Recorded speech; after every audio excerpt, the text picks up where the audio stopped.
Okay, shalom. All praises to the Most High, the Heavenly Father, through His Son, the Anointed Savior.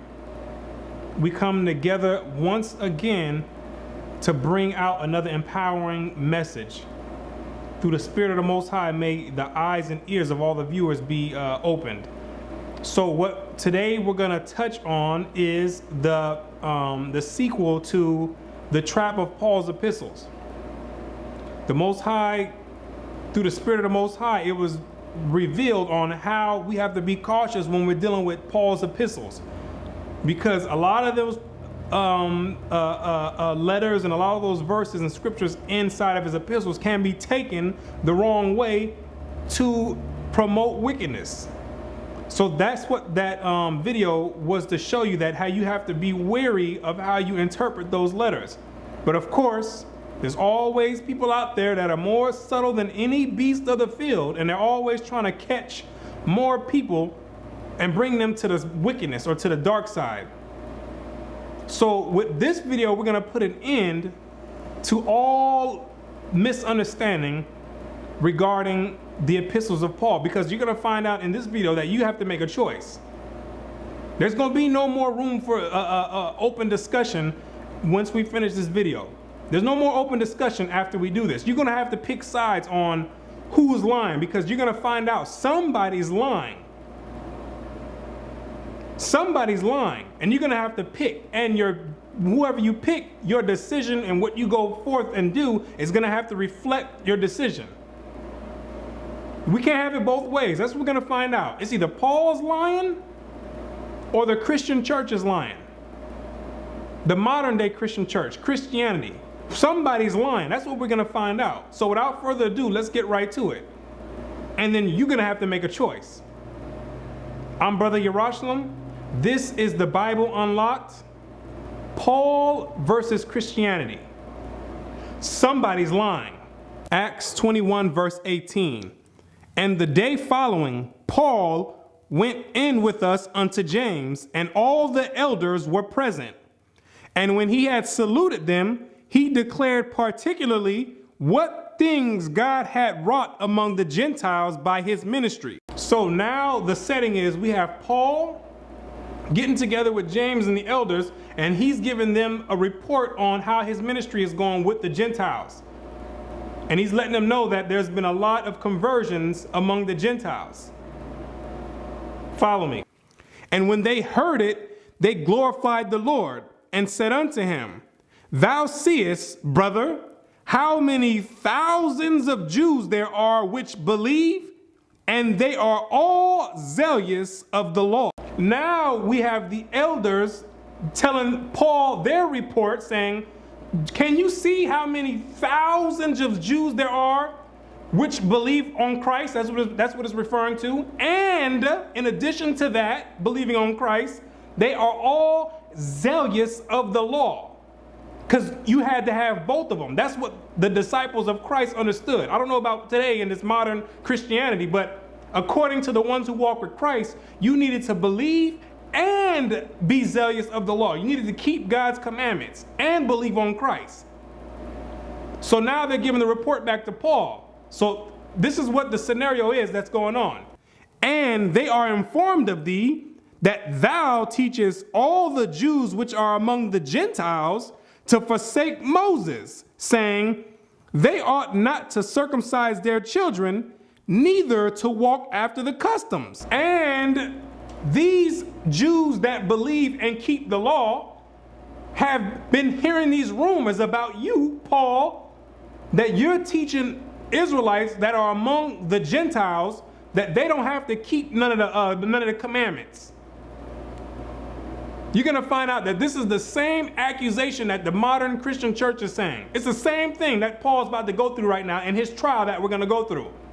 People have been hearing that this brother Paul is going around teaching some Roman Catholicism, that we don't have to keep the commandments. We've been hearing, brother, that you teaching this Christianity, this modern day Christianity, this Roman Christianity. That's basically what it's saying in a nutshell. Is that what these brothers have been hearing? What is it therefore? The multitude must needs come together. for they will hear that thou art come. The multitude is going to hear that you have come into town, and they're going to want to know what's going on. They're going to want to confront you. You're going to have a lot of people that's getting ready to come. Do therefore this that we say to thee. We have 4 men which have a vow on them. Them take and purify thyself with them.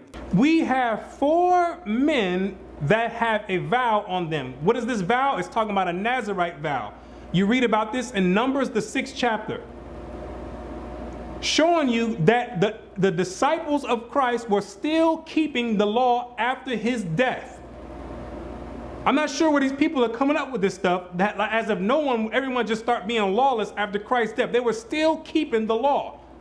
4 men have a vow on them. They're telling Paul, take these men and purify thyself with them. Because you're going to read in Acts 18 verse 18, Paul already had a vow on him as well. Paul took a vow already in 3 chapters, 3 chapters prior. So they're telling Paul, you have a vow already? We have 4 other men that have a vow already. Take these men and purify thyself with them, and be at charges with them, that they may shave their heads, because part of the vow is letting your hair grow. You can't let a razor touch your head. So that's part of the law that Paul was keeping, and the other 4 men were keeping as well. So he says, take them, and the purification process, when they're getting ready to end the vow, then they shave their head to signify the purification.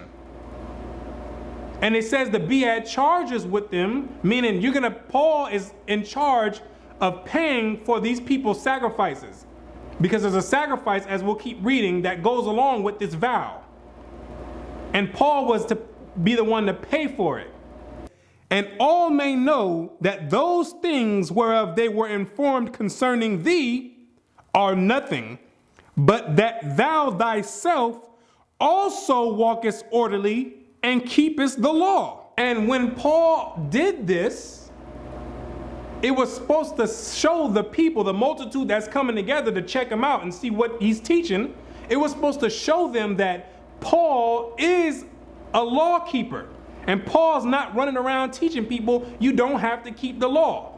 That's what they were telling Paul to do. He said, you need to do this, brother.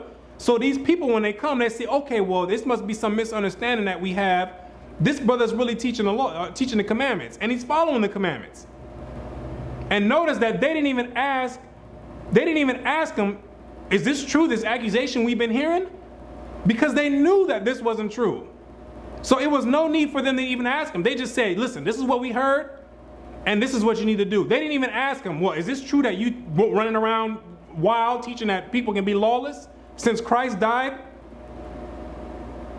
Now, let's continue reading and see what happens. As touching the Gentiles which believe, we have written and concluded that they observe no such thing, save only that they keep themselves from things offered to idols, and from blood, and from strangled, and from fornication. So the elders say, unto the Gentiles, we told them that they didn't have to keep all the law. And then he gives the list on the things that they concluded that the Gentiles had to keep.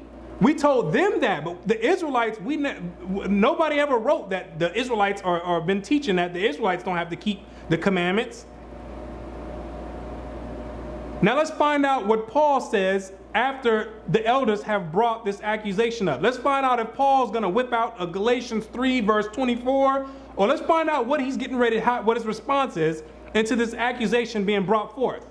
Then Paul took the men, and the next day, purifying himself with them, entered into the temple. Wait, you telling me Paul didn't whip out a Romans 10 verse 9? All you have to do is believe? You telling me Paul didn't stand up and say, hold on. You know what, elders? I'm going to be honest with you. I am running around teaching we don't have to keep the law. And this is why. Romans 10 verse 9. You telling me Paul didn't stand up? Because this is what the Christian church is teaching, that Paul is teaching in his epistles that people can just be lawless and don't have to keep any of the commandments. Paul didn't even respond. Paul went right to it and said, and went right into, grabbed the men and went into the temple and did what the elders told him. So this is where we're going to start running into a dilemma. Because Paul didn't say anything. He didn't speak up for this. I'm not this doctrine that we don't have to keep the commandments, which he was accused of doing. And if that's what he was teaching, that's what he should have stood up and said. Let's continue, because it gets better. To signify the accomplishment of the days of purification. Until that, an offering should be offered for every one of them. See, an offering had to be offered for each one of the 4 men and Paul. This signified the end of the purification process.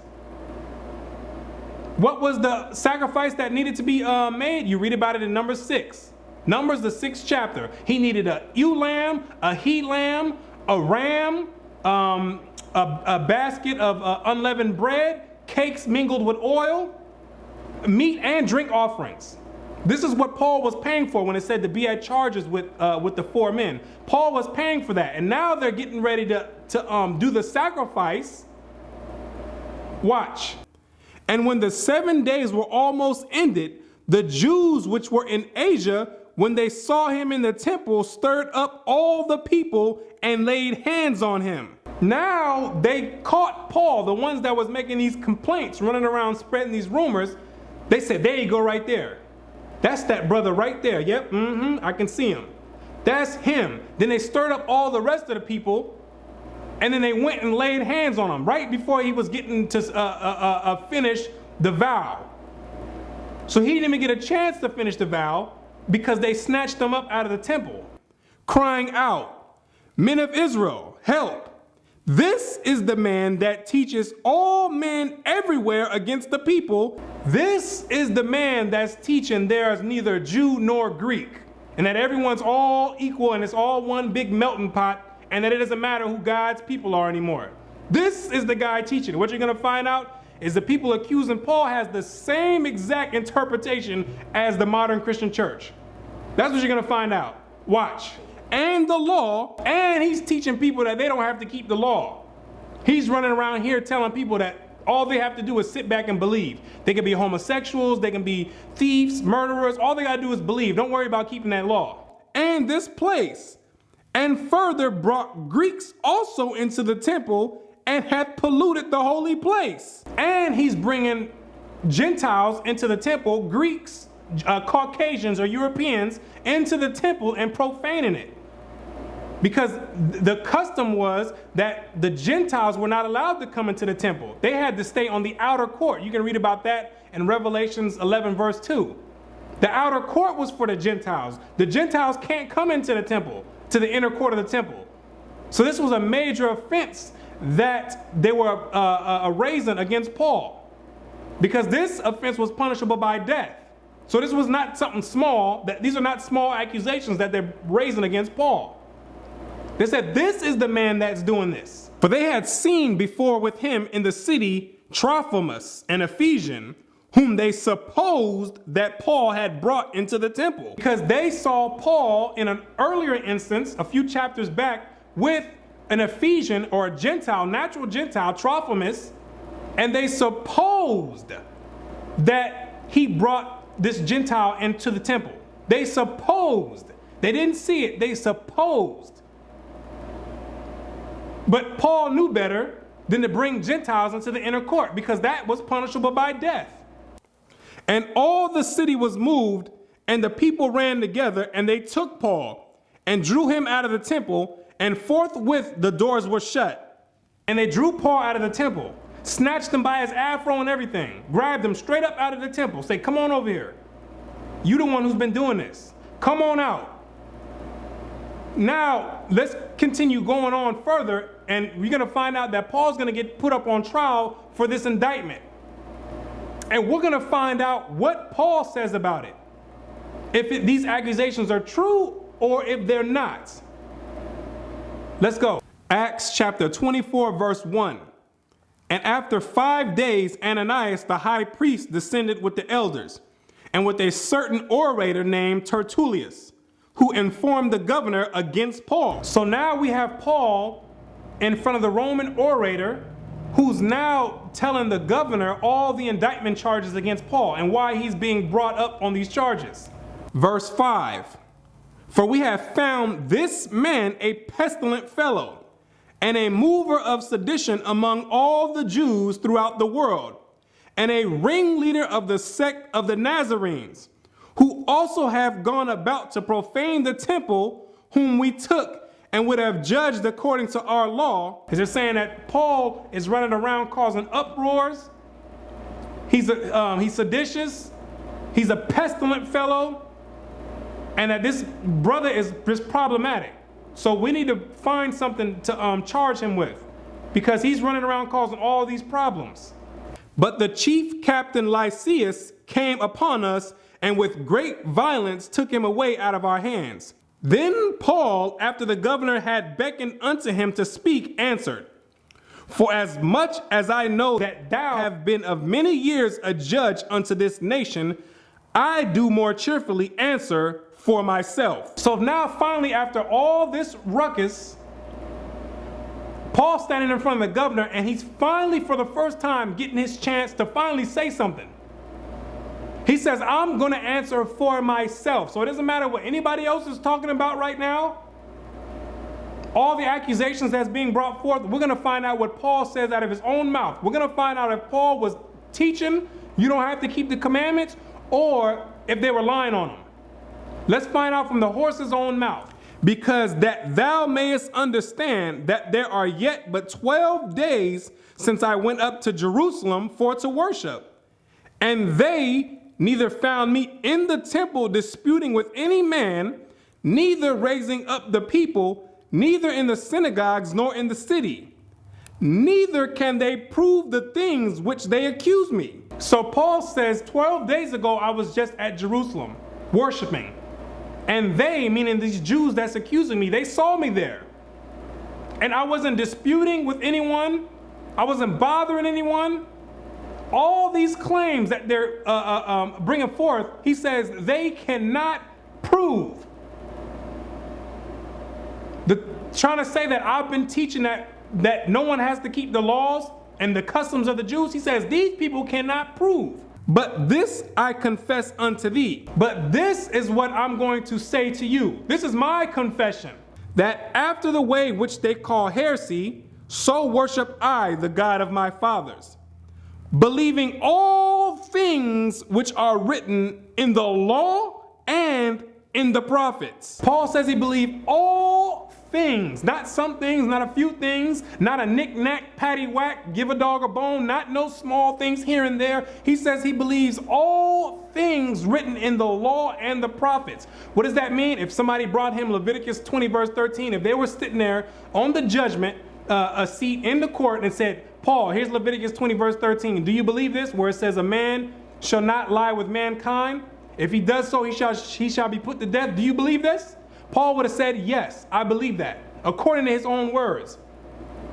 In the prophets, if somebody would have brought him Isaiah 14 verse 1 through 2, and said, where it says that all the enemies of Israel are going into captivity, Paul, do you believe this? He would have said yes. So how is it that we're getting Paul saying he believes the law and the prophets, and then in the epistles, people are trying to make it seem like he's teaching against the law and the prophets? This is why I say this is the dilemma we're getting ready to run into, and it's going to get better. It's going to get better. Because you can't have it both ways. That's what you're going to find out. You can't have it both ways. Either Paul is lying right here when he's on the stand, or Christianity's lying. Somebody's going to be lying, though. Somebody's going to be the liar. Let's get some more. Acts chapter 25, verse 1. Now when Festus was come into the province, after 3 days he ascended from Caesarea to Jerusalem. Who's Festus? He's the successor of Felix, the last Roman procurator. So now we have Festus coming down, and now he's about to deal with Paul. Verse 6. And when he had tarried among them more than 10 days, he went down unto Caesarea. And the next day, sitting on the judgment seat, commanded Paul to be brought. So now we have Paul getting ready to be brought in front of Festus. Let's see how this plays out. Let's see if Paul switches up his story this time, or if he sticks with the same story he just taught. in front of Felix. And when he was come, the Jews which came down from Jerusalem stood round about, and laid many and grievous complaints against Paul, which they could not prove. What were the complaints that they laid against Paul? Paul's teaching that you don't have to keep the law. Paul's bringing Gentiles into the temple. Those are the complaints that they were laying against Paul. And it says that they could not prove it. Letting you know that somebody's lying here. This is the same accusation. You got to find out, this is the same accusation that the modern Christian church is bringing against Paul. You're both doing the same thing.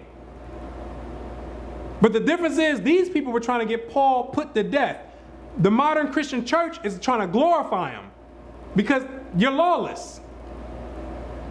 It's the same exact thing. You both have the same exact accusation.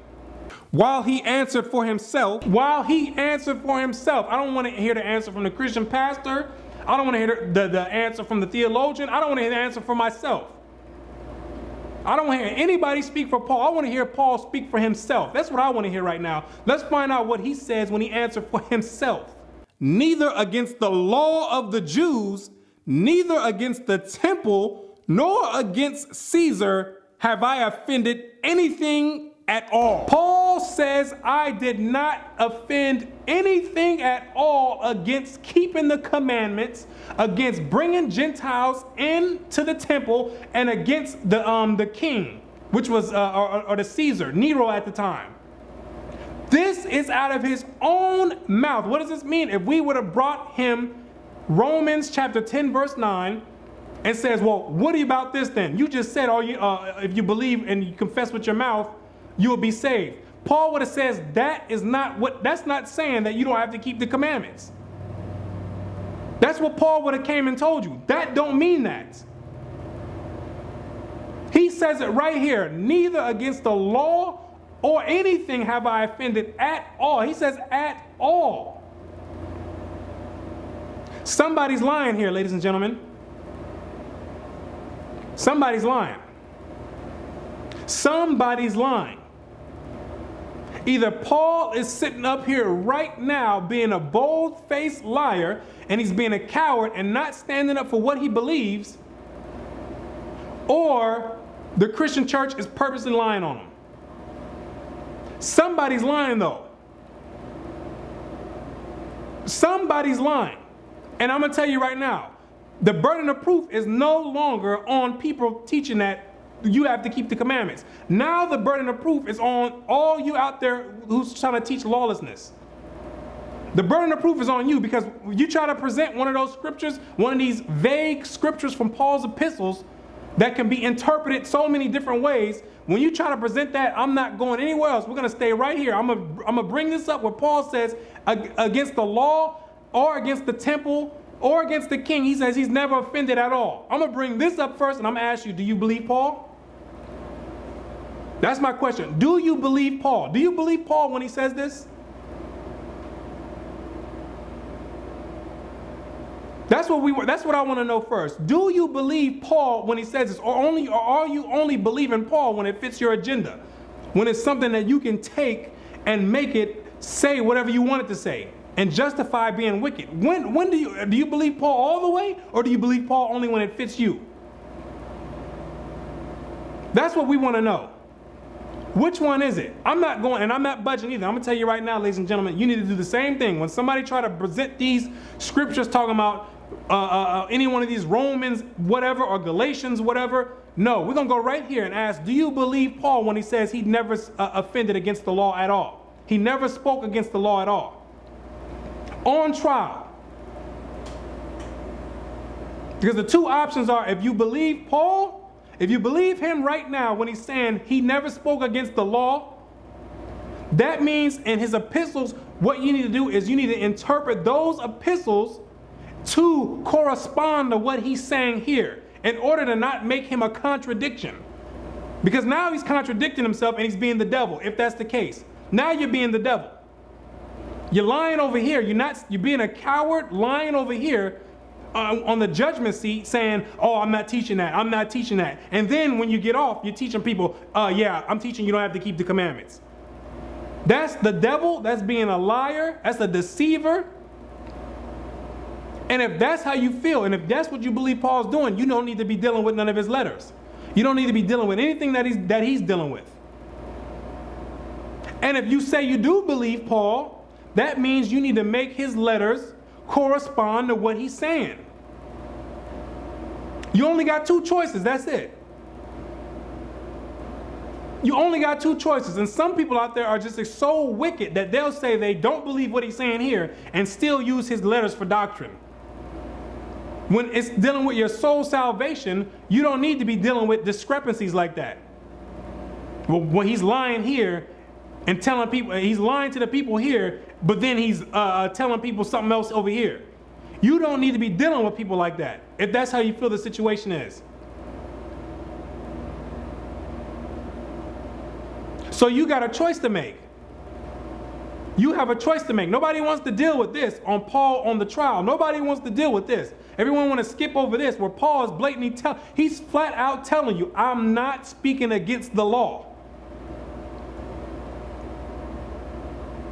Somebody's lying, ladies and gentlemen. Let's continue. Verse 9. But Festus, willing to do the Jews a pleasure, answered Paul and said, Wilt thou go up to Jerusalem and there be judged of these things before me? See, Festus was in league with the Jews. They were all trying to get him set up to come down to Jerusalem to be judged there because they know they were going to catch him there. They were going to, they know that they were going to pull some type of trial out and find him guilty. Even if the brother wasn't guilty, they were still going to make a way to find him guilty. So they were all in league with each other at this point. Then said Paul, I stand at Caesar's judgment seat. Paul says, I'm not a fool. I'm standing right here. Because it's obvious what you brothers are trying to do. It's obvious what y'all trying to do. Y'all can't prove anything that you're saying, and you're still trying to get me to go down to Jerusalem to get judged. You have to be out of your mind. I'm standing right here. That's what Paul says. You can go pull that stuff on someone else, but it's not working here. I've been around the game way too long, where I ought to be judged.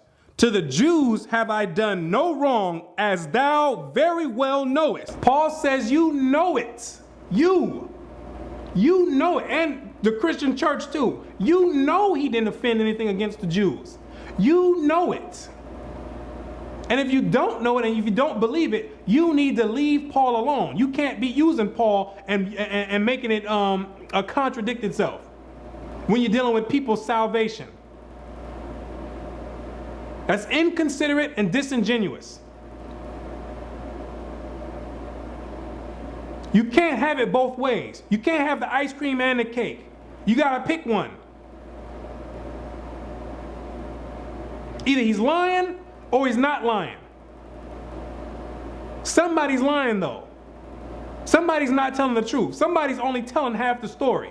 For if I be an offender or have committed anything worthy of death. If I'm an offender, if I'm teaching in Romans 10 verse 9 or Romans 3 verse 20 that you don't have to keep none of the laws, if I'm teaching in any of my epistles that you don't have to teach no laws and you don't have to keep no commandments, if that's my intent when I wrote these letters, I refuse not to die. Put me to death right now. If that's what I'm doing, I need to be put to death. That's what he's saying. I need to be put to death. If I'm offending and I'm doing that against the law, put me to death right now. If I'm bringing Gentiles into the temple, put me to death right now. He says, I refuse not to die.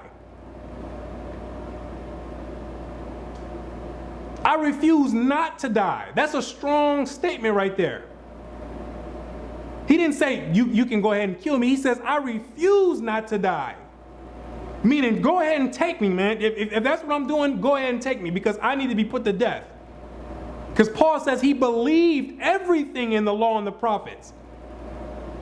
And it tells you in the law, if somebody comes around telling you, let's go worship other gods, which is what the modern Christian church is doing, telling you to come away from the Most High and go and worship the Babylonian God, the God of the Roman Catholic Church, it says the judgment is they need to be put to death. Paul says, I refuse to die. So it's either if Paul's lying right here, nobody needs to be dealing with him. If you believe Paul is lying, nobody needs to be dealing with him. But the choice is, if you don't believe he's lying, don't bring me no Romans 10 verse nothing and try to say that Paul's teaching against the commandments, because now you're contradicting him. You're doing the same thing that the Jews were doing back then to him, trying to catch him up and falsely accusing him. You're doing the same thing. You're doing the same exact thing. You're no different. And Paul is going through a rough, stressful time right now, trying to clear his name from these people accusing him. And then now you got 2-point-something billion people doing the same thing. It's amazing how it works, doing the same thing. But if there be none of these things whereof these accuse me, no man may deliver me unto them. I appeal unto Caesar. But I'm not gonna die for something that I didn't do. See, if I did it, I refuse not to die, but you're not gonna get me for something I didn't do. See, that's the difference. I'm not gonna die innocently. That don't make any sense. That's just stupidity. I'm not gonna volunteer myself to be put to death if I'm not doing it. So once again, if they brought him Ephesians, anything, Galatians, anything, any one of those scriptures in his epistle and said, what about this right here, brother? You just said right here, we're not justified by the law, we're under grace. What does that mean?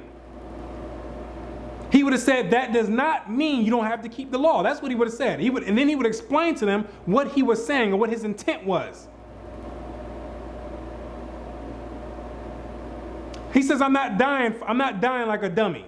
You're going to have to bring up some legit accusations and be able to prove them if I'm going to willingly get put to death. That's the story of Paul, ladies and gentlemen. That's Paul's conclusion of the whole matter. That's what Paul says out of his own mouth. Paul says, I'm not teaching against the commandments. These people are accusing Paul of teaching against the commandments, but Paul out of his own mouth is saying, I'm not doing that. So we got two choices to make, and nobody's going to get off the hook with this. We're not going anywhere else. I'm telling you, I'm dead serious with this. We're not going anywhere else. I want to know what you believe. I want to know if you really believe Paul. This is where you're going to uncover all these hidden demons that's inside of people. They're going to start coming out and manifesting themselves. And trust me, I've seen it already. You think people believe in the scriptures and believe in the Bible one moment, then once the truth start coming out, all of a sudden they don't believe anymore. All of a sudden the book is full of myths, full of fairy tales, and all this other extra stuff. They don't believe anymore. I've seen it personally. Because that's what the truth does. It start digging demons out that are laying dormant within you. Because there's a lot of demons that's getting ready to come out now that there's no way, there's no back door to run out of on this now. Because now you're trapped in a corner. See, that's how the Most High is giving the wisdom out in these last days, where we're going to have to make decisions. Your faith is going to have to be tested. What you believe in is going to have to be tested. There's no escaping it. What do you believe? What do you believe? Because if you believe Paul is telling the truth, I don't want to hear about you saying anything about Paul said we don't have to do this. No Colossians 2:16 or any of that stuff. Interpret it the way it was meant to be interpreted, to reflect what he said here on the judgment seat. And if he's lying, you don't need to be following him. If you believe he's lying, you don't need to be following him. Who's going to be following a coward? Who's going to follow a coward? All the other prophets got put to death for this word, standing up firm for what they believe in. Paul is not exempt from that. If he believed that we don't have to keep the commandments, when on the judgment seat, he should have jumped up with a Romans whatever and said, all you got to do is believe. Now, come put me to death. Do something about it. Do something about it. That's what I believe in. I believe Christ died on the cross for everyone else to be lawless. And we don't have to keep no commandments. All we got to do is believe. Do something about it.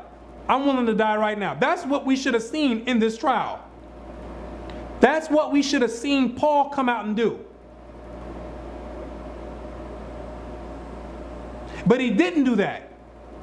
He didn't do that. He spoke, the way he formatted his speech was in league with everyone else in the scriptures. All from Moses all the way on up to Christ. And all the other elders that were telling him that the Jews believe and they keep the law. That's how he formatted his rebuttal to the accusations that they were bringing forth. Which makes me say, okay, well, I'm going to take this brother's word for it. I'm going to take this brother's word for it, because truth be told, no one could. That's all you can do is take his word for it. We can all his epistles are. There's many interpretations that can be put on those. Why? Because we don't have the records are incomplete. We don't have what the churches wrote to him. We don't have all of the letters that he wrote. All we have is one form of communication. We have one form or one prospect of the communication being taken place. We don't have the letters that he wrote back or that they wrote back to him. We don't have the letters. And when you read 1 Corinthians chapter 7 verse 1, it tells you that he's responding to a letter. He says it's a response to the letter that they wrote to him. Well, where's that letter at that they wrote to him? So we don't have the full conclusion of what's going on. So people claiming to be some expert on Paul. You're not some expert on Paul. You can't be an expert on something that you don't have. You can't just chime in halfway through the conversation and think you know everything that's going on. The fact is, we don't know what's going on. Paul wrote 4 letters to the Corinthians. How many do we have in the scriptures? We got 2. We got 2 letters out of 4. And someone jumping in talking about they think they know everything. No, that's not the way it works. It doesn't work that way. So the only thing we can do is go off of what the brother said. At least that's what I'm going to do. Because I'm going to be honest with you. There's brothers out there that have a strong case saying that Paul is lying. And it's a solid case. I'll be unbiased with it. I'll tell you the truth. I'll be objective. They have a strong case. The Christian church has a case, but the Christian church is minute to what other brothers who actually study the scriptures. They have a strong case for it. But I'm not going to go with that, because I'm not going to take the risk of him telling the truth. I'm going to take his word for it, and that's how I'm going to interpret his epistles. I'm going to interpret his epistles to not defame his name as the other Jews and all other Christianity is doing already. I think that's unfair for someone to do. But the difference is, the brothers that teach that he's lying, they don't deal with the epistles of Paul. That's the difference between them and the Christian church. They say we're not dealing with it at all. We're going to stick to what we know and what's clear versus going to something that's not all the way clear. So, ladies and gentlemen, we got a decision to make. I'm going to tell you that right now. There's a decision to make. That's all I want to hear. What do you believe? I don't want to hear no other scriptures. What do you believe? Do you believe Paul? Is Paul telling the truth, or is he lying? And then after you make that decision, everything else that you bring out with Paul better reflect that decision. Until next time, we give praise and honor to the Most High. I'm Brother Yerushalayim, and I say, Shalom.